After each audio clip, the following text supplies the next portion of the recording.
Hey, this is my first video of 2026 and Happy New Year, I guess. Today we are taking a look at the new 3D printer from Bambu Lab, the P2S.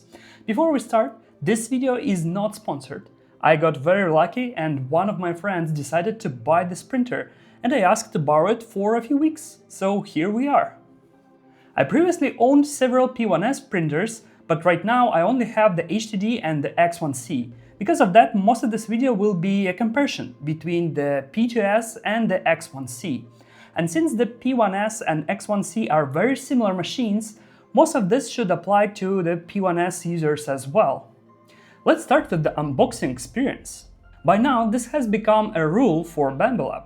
The packaging is just solid. There is a lot of foam and nothing rattles during shipping. I got the combo version with the AMS2 Pro. The AMS was secured inside the printer and required removing a few screws to take it out. After that, I had to cut several zip ties and remove additional foam pieces to complete the unpacking. This is a good moment to look at the exterior changes. The first thing you notice is gray plastic exterior.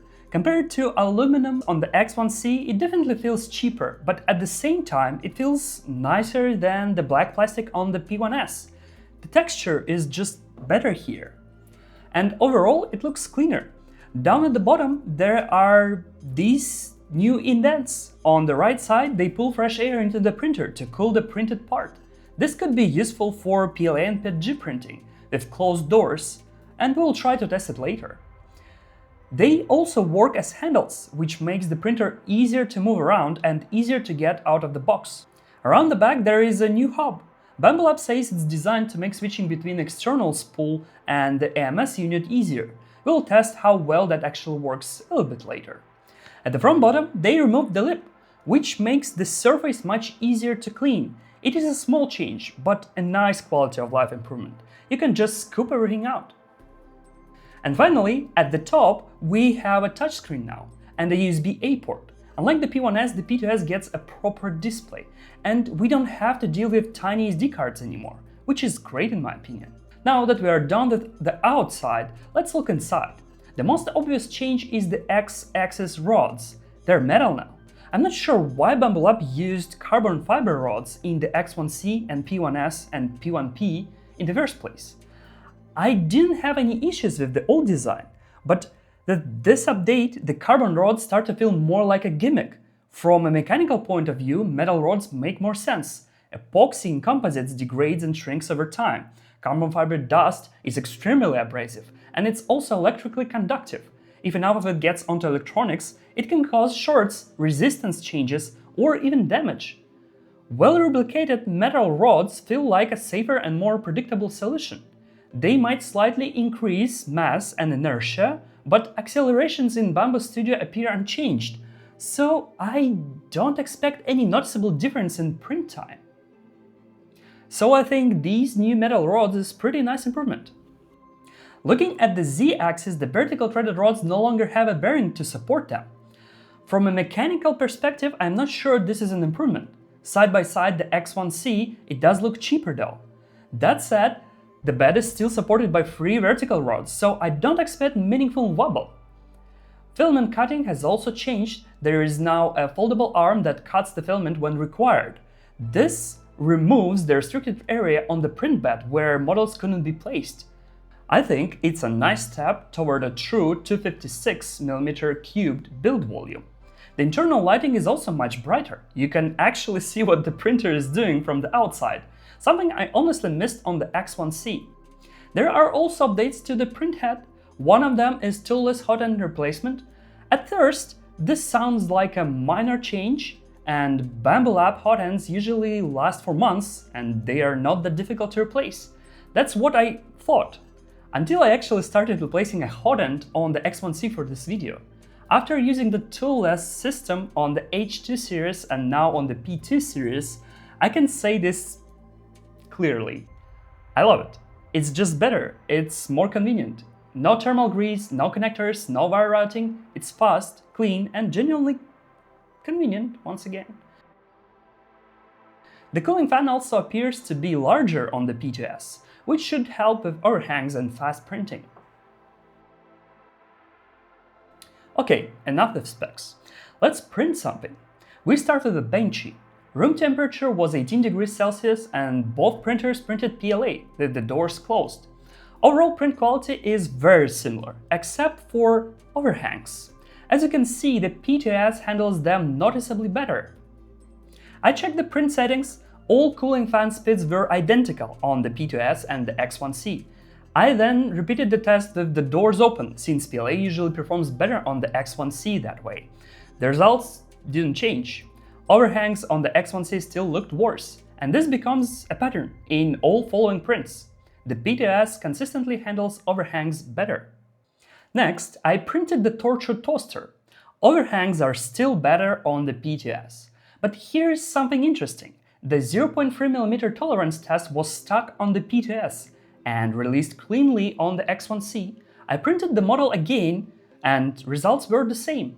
So in my case, the X1C has slightly better tolerances.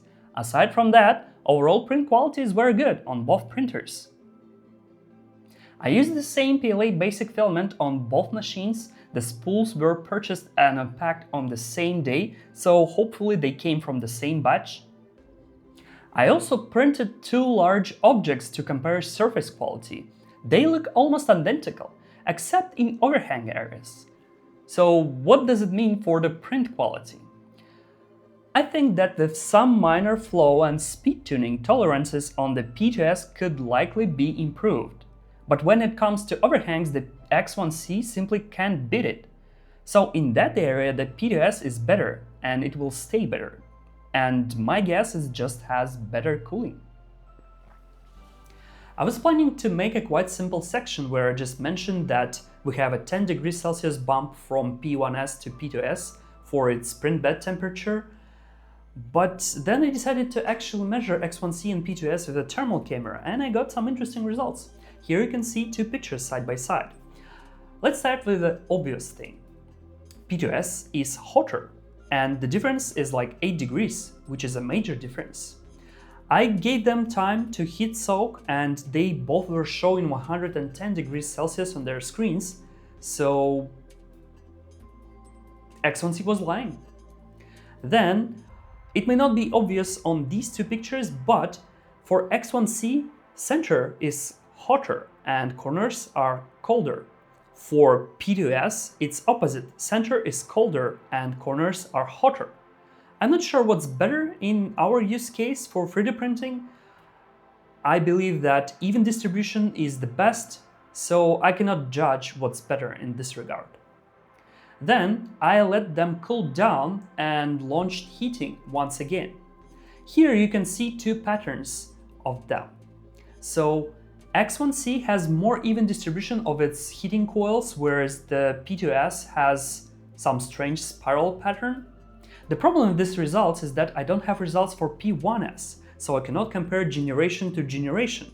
I just hope that they are kind of similar with X1 series, but I'm uncertain.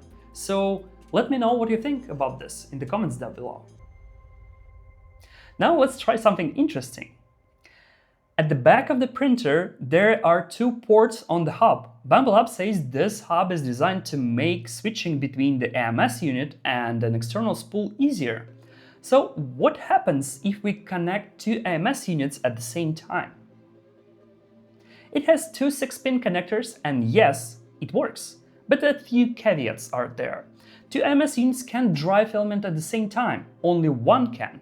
And similar to the H2 lineup, the AMS can't dry filament while printing, even if that particular AMS isn't being used in the current print job. Aside from that, the printer switches between two AMS units without any issues. Next, I removed one AMS and connected a third-party filament dryer instead. And that worked as well, which is great.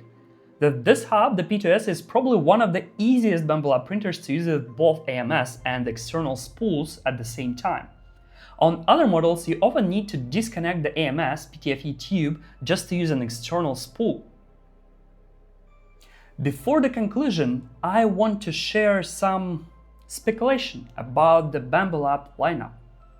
Right now we have A1 Mini at around $200, maybe $250 depending on sales, A1 at $300, P1S at $400, P2S at 550, and then there is a gap. The X1 seems to be unavailable on the Bambu Lab store, which suggests they might be preparing for something new, maybe X2. The H2 sits around 1250, and the H2D and H2C are even more expensive. That leaves a large gap between 550 and 1250. Most modern companies try to cover every price segment. So I wouldn't be surprised to see something like an X2 lineup or higher-end P2 variants, and I actually noticed something. On the left side of the P2S there are 3 mounting points on the plastic extrusion. The most obvious thing that could go there is a heated chamber module. Higher-end machines already have heated chambers, so it would make sense to see that feature move down the lineup. Maybe even a tool changer in this size, though that's less certain. Just to be clear, these are only my speculations. I don't have any inside information or leaks, and regardless of what Bambu Lab may or may not release in the future, what really matters is how the P2S performs today as a finished product you can just go and purchase. To wrap this up, the P2S is a solid machine with meaningful updates and quality of life improvements. It doesn't introduce a major jump in speed, volume, or raw print quality, but it's a well-executed evolution. Considering the price and the changes, I think it's worth it. And since it's not radically different mechanically, I'd expect it to be just as reliable and long-lasting as its predecessor. Well, now, should you buy it? I think it's a good idea to wait a month or two and see if Bambu Lab releases something new to compare features, if you need more features. If you are okay with the features that it has right now, it's a good purchase. It's a good value for money. Would I buy it for myself? If I needed something simple, reliable, and still packed with modern features, yes, it's an obvious choice. Would I replace my P1S or X1C with it? Probably not. They still deliver very comparable results, and I think they're still relevant.